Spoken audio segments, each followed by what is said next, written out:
Hello, guys. I'm standing in Kerry Park in Kelowna, BC. Behind me is the Iranian protest for freedom.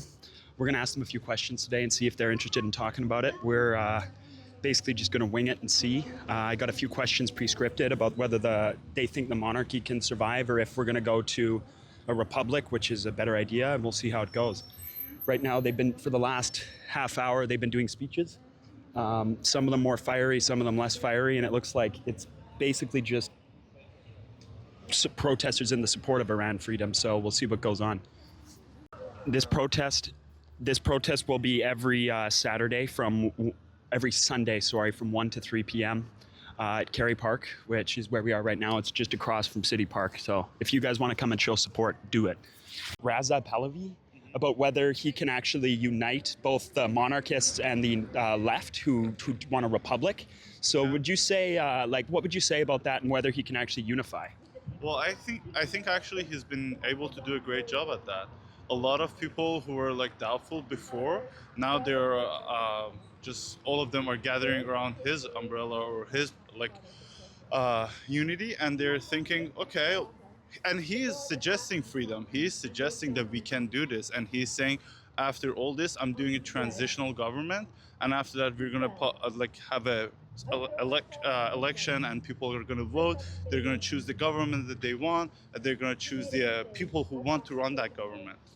Yeah. Fair enough. So I got another question. So I guess it's a two-part question. What should the United States do with this? And what do you think is the right response for them? And then my second one is, what should Canada and Carney do? Okay. So I will address Carney first. It's interesting for me that he sees all this Iranian Canadian people, 110,000 people marching in Toronto every week, and 70,000 people in Vancouver, and he hasn't posted or said anything yet. And this is just astonishing me. And beyond everything else, it's a human rights issue, and Canada is always bragging about that. And this silence is really amazed me. But on the front of U.S., we hope the U.S. would help people to throw away this government. Well, people are empty-handed, so you can't go in front of a savage government who's killing its own people with everything they got, and people are empty-handed just asking for the basics. So people are seeking maybe help in some way that is beneficial to the country. It can be removing the officials, attacking them, whatever they can. Last question. So my question is, do you think these protests are completely organic, or do you think that the United States may have involved itself in those protests? No, it's not these ones, like the one in Iran. No, not It's at all. natural, Yeah, you it's think? natural. Look, every price is on a daily basis and an hourly basis. It's it's everything. It's freedom, it's economy, it's people who are running our government are far-right Islamist people, and we don't want that. A lot of people in Iran, they don't identify as Muslim people. So you are dealing with a government that is not representing you. So it makes it a lot harder for you to stay in that country. And whenever you say something, you get brutally attacked or whatever. So it's containing everything, and it's not US related at all. It's been going on. It's not even today. If you go back, we had 3 years ago, there was Mahsa Amini. There was a girl, she got killed by RRGC because not wearing hijab. And if you go back, it was 90 in our calendar, 98, which people went there because the price of gas was tripled overnight. And the president was like, oh yeah, I woke up this morning, I just figured it out. What the hell is that? Fair. Okay, so you actually give me one more thing. So I'll end it on this. So essentially, how are you getting your information out of Iran? Mm-hmm. And then what do you think about these U.S. supposed negotiations right now going on between Oman and the Iranian government in the United States? Do you think that those are going to be fruitful, or do you think that that's a waste of time? Well, I definitely think that those are a waste of time, because they've been happening the past 25 years, and they haven't, the most recent one was Obama. I think they made a deal in 2015, and it went down quickly in a year or so. And they're not you're asking something from Iran's government, that fundamentally they don't want to comply with that. You're asking not to fund the terrorism. They're not going to do that. They want to have those groups around Israel, and you're asking other things like, for example, the nuclear nuclear weapon. They say they're not doing it, but why are you enriching to that level? Right. So there are a lot of things that I think it's not going to be, yeah, it's not going to result in anything. Okay, so then just if people are interested and want to research further about Iran, where should they go to get their information? So there are a lot of news outlets, like Persian ones, that they cover it, and there are a lot of, I would say, like Iran International would be a great one to like get your updates with, and they are bilingual, so people can access it. And we as locals, like we have friends, family, and we have people who we can access our information from there. But for the others, I would say major news outlets, but be careful about what you're choosing, you're seeing. I know a lot of liberal news outlets here in Canada, because they think we are we are against Palestine or something like that. They're kind of saying, okay, no, we're not saying anything about them. I remember I heard something that CBS covered, instead of like covering the whole march down in Vancouver, they covered the cost of the police presence in Vancouver. This is such a seriously, your community is coming together respectfully, no trash, people just being there for each other, carrying Canada's flag, the host flag, singing "Oh Canada," and they're being nice here, and they're just asking for the basic rights, and you're just saying, "Oh, the police cost this much." Most of these people you see here are educated people. If you go to any campus, you see Persian professors, Persian TAs, and they're highly educated, they're paying taxes, they're decent human beings. So I think that was unfair. Well, thank you for your time. I appreciate it. Yeah. I'd just like to say, I think a lot of people really appreciate that not only are there like Iranian flags being flown here, but there's also Canadian flags. It's Yeah. not like it's it shows that you have some care about the country that you're in as well, because this isn't just this country's not just a vessel for your own interest. It's a place where you live and you work. And you have the freedom. Sorry, like in your country, if you don't respect what the elites say to you, they'll kill you. And here, I appreciate that you do show that at least we respect your freedom. Look, we see Canada as our second country. It's not like we see it as another or foreign country. Canada was our host. Canada gave us another chance. For most of us, we started living here peacefully, and we respect the culture. I respect the land. I love this lake. I love Kelowna, and I like to be a part of it. And that's why I'm carrying a Canadian flag right now. I'm doing this so I can raise community engagement, community awareness. Like last week I was here, 3 people just approached me and were like, "What's going on?" Because they saw this flag. This is familiar for them, and we respect it, and we're proud to. One way. One way. One Iran. One way. Use power. This is our hour. Use power. This is our hour. Use power. This is our hour. Use power. This is our hour. Use power. This is our choice. Pahlavi, our voice. This is our choice. This is our choice. The whole thing. So when This is our choice. Thank you. This is our choice. Filming the statement. Iran demands Trump take a stand. Iran demands Trump take a stand. Iran demands Trump take a stand. Iran demands Trump take a stand. Iran demands. I'm a little busy. Thank you.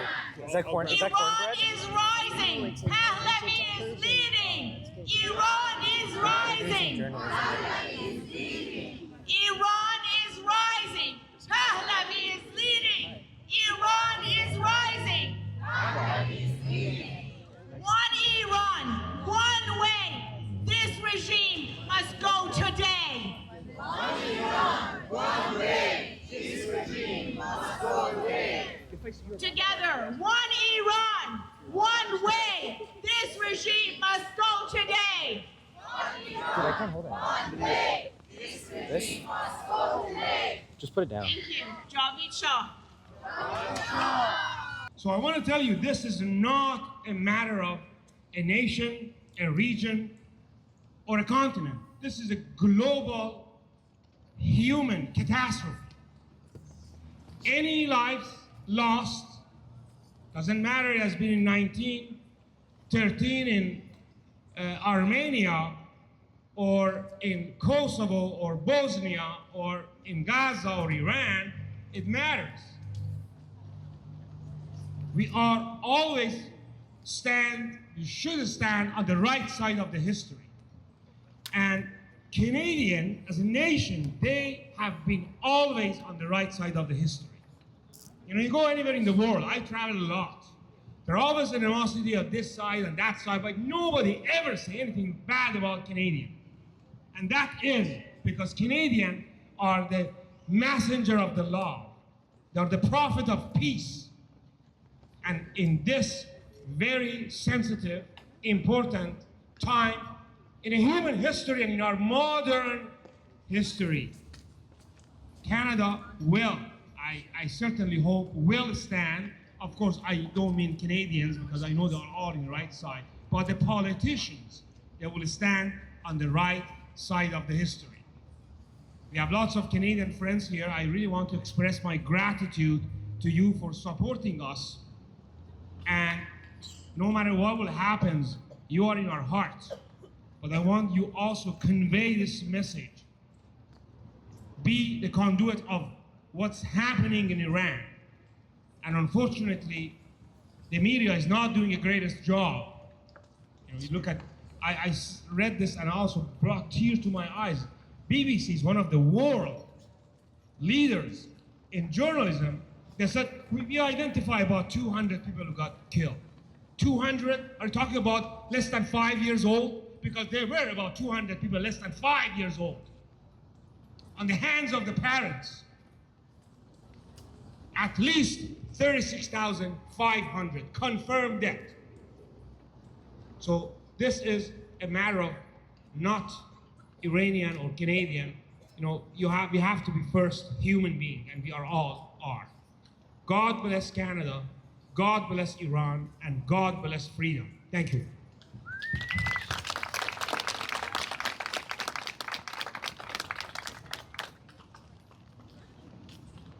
Internet blackout was for 12 days, if I'm not wrong, that no one had internet at all.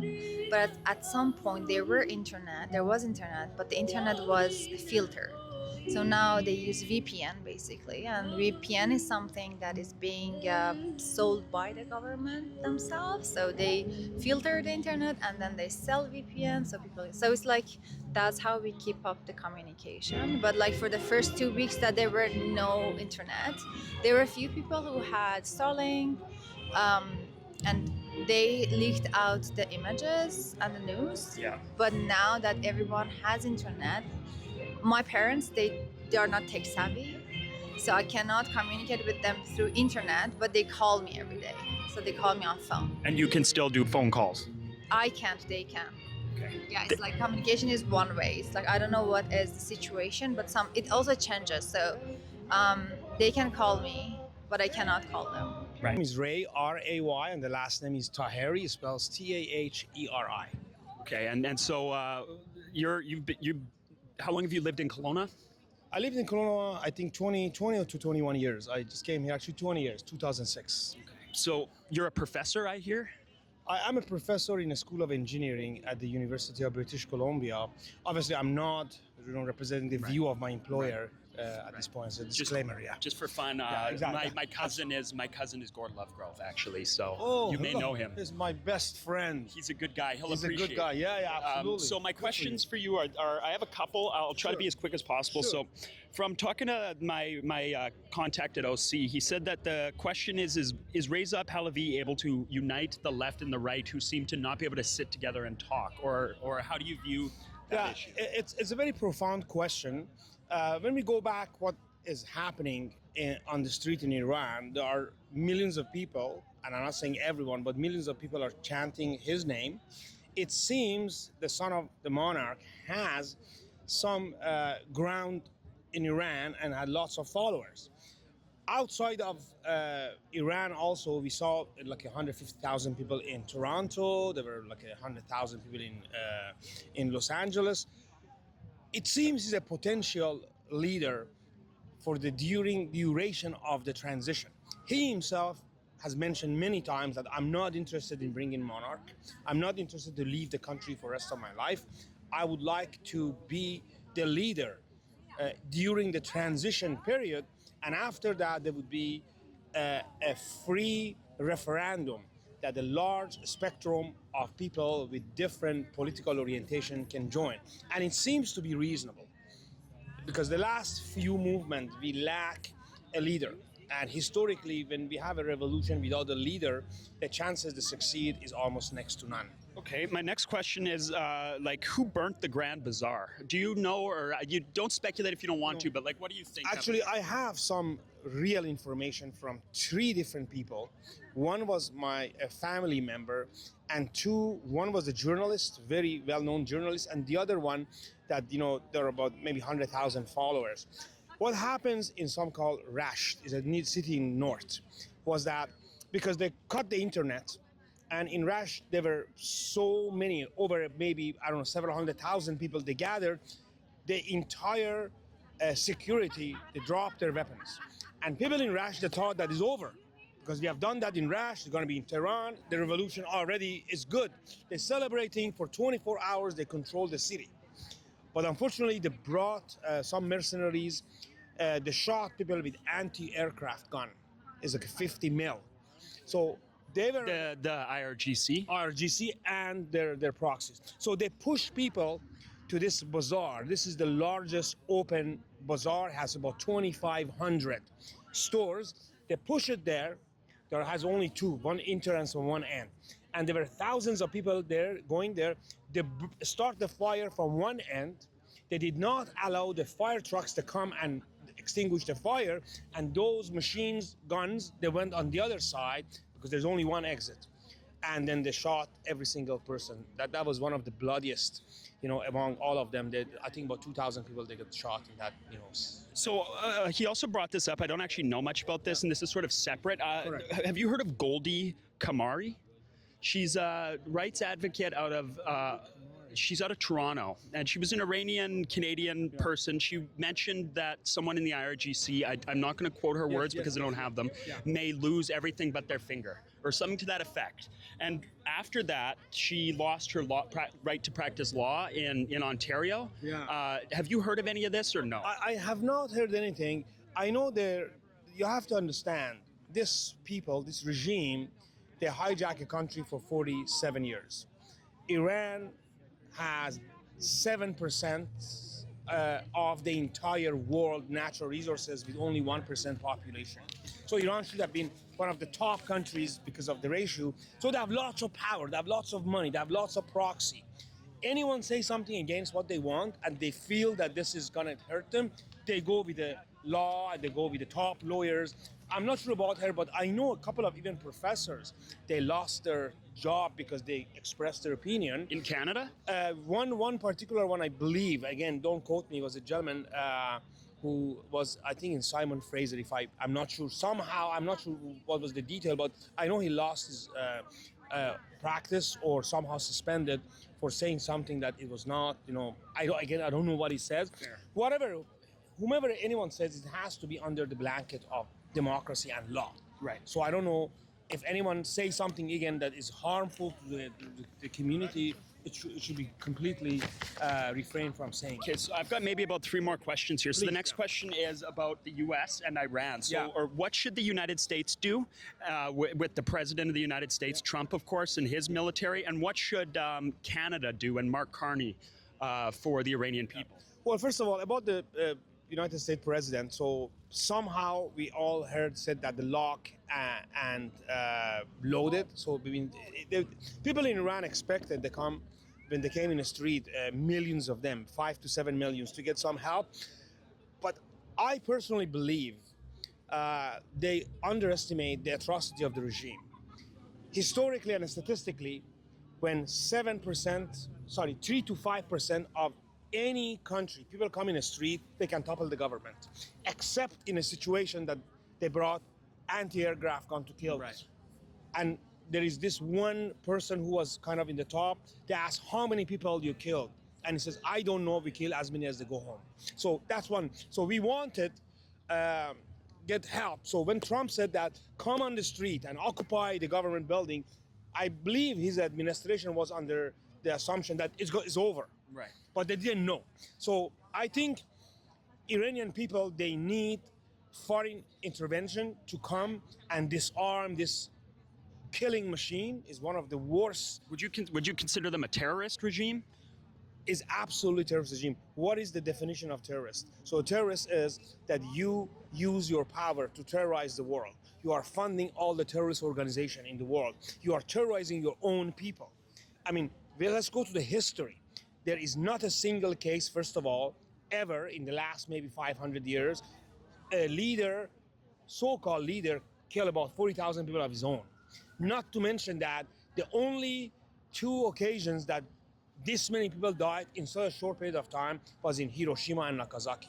So this is absolutely given. So they are terrorists. So we Iranian may need their help to come and somehow target them. They disintegrate their killing machine, and then people will end the regime. So, and what Mark Carney, our prime minister, should do, first of all, they should really, really condemn what's happening in Iran. I haven't heard about, what happens. Of course, something happened in Minnesota. I was sad, but there were a few people killed. I mean, human lives always matter. But how about 40,000 people? Right. Why not Mark Carney come and say, listen, I am with the 40,000 Iranian who lost their life, and about maybe 1 million of them are in Canada. Right. So that's the thing that it has to be done. So I was expecting from our prime minister to show his solidarities for Iranian people. I haven't seen that. That would have been very helpful. And he hasn't done that yet? I have not heard that. I have not heard from his office. I've not heard about himself. So often they do somehow in a very hidden way. So it has to be very formal, it has to be very outspoken, and has to be backed with action. There are thousands of Iranians, proxies, billions of dollars they brought in Canada, they enjoy under the blanket of the democracy. Those monies, they should be confiscated for people in Iran after the regime is toppled. They should go after them, because they are also using the money to do harm. They're lobbyists. So, Right. yeah. Can I ask you? So I got a couple more here. So without estimate, like estimates, because we obviously don't know the real numbers. How many people do you think could have potentially been killed and injured so far? Yeah. These are a confirmed number by few independent organizations. 36,500 is a confirmed number of the deaths. Over 300,000 people got injured. Many of them are still at home because they're afraid to go to hospital to get medical needs, because they're afraid they will be reported and the secret police comes. And there have been many, many cases that the person got shot with an IV. So they come to the hospitals and take them away. This is not a rumor, this is confirmed. Yeah. And over 40,000 people have been detained. And sadly, they don't release the name of the detainees. They can do whatever they want. They can erase it from their book. Right. And this is sad. Okay, so my next question comes to basically if people are interested in learning more about this, what news sources should they go to be, get the best information? So honestly, you cannot rely on the very far left. Like Al Jazeera never talk about that. Even BBC is not covering. So there are lots of news that are unbiased. I think CBC is one of them. So I believe always CBC has been on the right side of the history. In fact, I will have an interview tomorrow with Chris Walker in the early morning. He's extremely, extremely prominent and very good guy. If someone wants to find the truth, I think he or she can find. And there are lots of sources, like Iran International is one of them. Yeah. There are other ones too, but they are there. Just we have to seek. Okay, so the final two questions are: I've seen videos of the protesters burning down mosques. Why do you think they are burning down the mosques? And is that because they're angry with Islam or because they're angry with the regime? So this is a very important part that the regime is twisting the kind of narrative.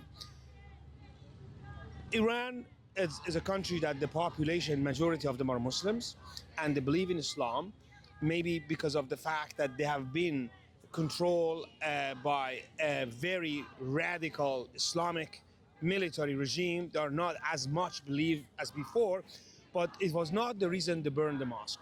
Those mosques were the center they gather these militia to attack people. So those were the one who actually they are center of those Hashd al-Shabi and then all the proxies, and they gather people. Can you say that name again quickly? There is a group that they know, about 5,000 of them. They came to Iran. They call them Hashd al-Shabi from Iraq. They are mercenaries from Iran supporter. They came to the country. They send them to those mosques and they kind of assemble there, and then we went. So when people attack them, they were not attacking Islam. They were attacking the center of the enemies. Right. So that's one. You know, I think that, you know, when regime changes, what Iranian needs not against Islam or removing Islam is just separating the religion from the politics. And that is exactly what we want, you know. Okay, so my last question, and before I ask you, is like, so this is one more political question, is how do you think, like right now I've heard that right now there are negotiations between Iran government and the American US in Oman, sorry. Oman, correct. So why do you think they're doing those negotiations, and what do you think the United States is going to get out of them? I personally believe, I could be wrong, but I personally believe President Trump knows what he's doing.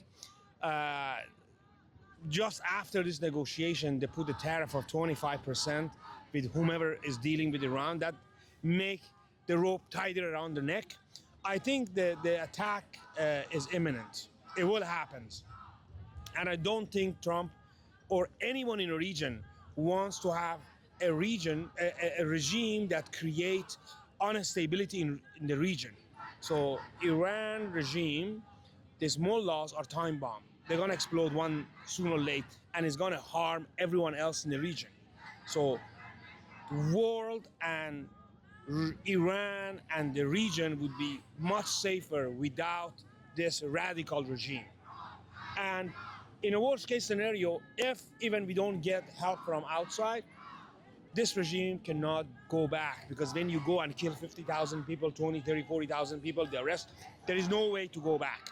So they have crossed that line, and you know, is a math. You know, you injure 300,000 people, you arrested 50,000, you killed. It's almost like 500,000 people are being directly affected. And if one person has 10 family members, those become your sworn enemy. Now you have 10% of the country is against you. Of course, 95% are against them, but 10% are doing anything to bring you down. Right. So I think that statistically is absolutely not possible. Okay, my last question is, what is your message to the Canadians or Iranian Canadians on this whole thing? And it's as broad as you want. Whatever you want to say to them, you got the floor. Yeah. So first of all, to Canadians, I think most of the Canadians, if not all, they are very supportive of people in Iran. I expect they also be the conduit to carry on the message, the information that some of us, we don't know. We are very busy with our lives and we don't know what happens in Iran. So if you know, please tell others, and then create this snowball that people will know that what has gone, you know, is a human catastrophe. So what I expect from Iranian Canadian is to keep your solidarities. One of the reasons the regime has been successful in the past many uprisings was creating division, divide and conquer. But at this time, hopefully, with a sole leadership, we put aside all our differences and we focus on one point of similarity, which is fighting against regime in Iran. So I want really that we do not go to the direction that what you want, what I want, you know, what happens after. Let's just get rid of this canceric tumor, and I'm sure that we can get a proper system to bring democracy back to our country. Thank you very much for your time. Thank you. Thank you. Yeah, Would you mind if I ask a question? Yeah. So from my understanding, there's kind of there's two sides to this internal Absolutely. conflict. Yeah, there absolutely. are the people that believe in the monarchy, and then those that believe in the republic. In simple kind of demographic terms, what would you say like the split on the population is? Like, what are the characteristics of those that want this monarchy, and versus this republic? You know, first of all, the word republic does not qualify. I don't even call a government in Iran because there is nothing about them shows a governing system. Okay. They are a terrorist regime. There's a mafia system. People blame the economical disaster in Iran because of sanction. No, it is because systematic corruption and mismanagement. Right. Monarch, I don't know what is the percentage, but I'm telling you, at least 95% of the people in Right. Iran are against regime. Either they are, with monarch or they want with other groups. So that's the main thing. We don't want to focus on one, only monarch. Many millions of people are pro the son of the monarch. king, yeah. Yeah, because they saw what, Reza Pahlavi. They knew what happens before. They compared their parents, grandparents, freedom, everything, and then what they have what, now. what it is now versus what you. Yeah, exactly. So there's no need for a proof of concept. So it's not so split. Sorry, No. But it's not so split like old versus young. Like No, there's a no, lot no, of support, no, like a no. driving support from the younger Absolutely. folks, right? Yeah. If you would have looked at that in those protests, there were people with a stretcher. There are Yeah. people on, for example, wheelchairs. Right. There are a large spectrum. In fact, they were interviewing like that very briefly. A couple of older people said that, "Mom, Dad, all the Yeah. why you are here? You are so old." He says, "I'm here because I want my grandchildren to have a better life." Right. And then they ask, "What if you cannot run if I attack?" He said, "I'm not running. I'm here to be killed. I'm here to die." Right. So this shows that it's not a split. In Iran, there's only a few percentage of the people are pro the regime, a very few. Either they are benefiting billions of dollars because of corruption, Right. or they are really so involved in a crime that they can't go back. Right. And at the last, maybe 1 or 2%, they fundamentally believe so-called supreme leader, he's from God. He himself thinks he's God. He said I heard that in an interview say that, why people are upset from us? I kill. God also kills. When there's an earthquake, 50,000 dies. This is a God. Maybe I am also from the God. That's This is crazy. the mentality. That's crazy. This is very twisted. Yeah. He thinks he's from God or he's God. In many cases, God is talking from my voice. Right. So this is not uncommon for dictators. Right. Okay. Gotcha. Every dictator is the same way. This is really my true, We just finished up talking with a few people here, and we had very fruitful interviews. I guess the first thing is that a lot of people are struggling with showing their faces due to the fear of what's happening at home, and the fear of these people, even in Canada, a free country, standing up for their own homeland. It is something that is a life or death decision, which changes the perspective of most people here, because we don't have to ever live like that. And there were three things that I left with the interviews and the whole protest was, first, the people of Iran have hope. They want change. They want freedom for their people. The secondary thing was they want Trump to use as much force as possible. As they chanted, Trump use force. They do not want us to respond with negotiations or with words, but with actions. That if you have these words and believe in these human rights, action is necessary. And third is they won't give up hope.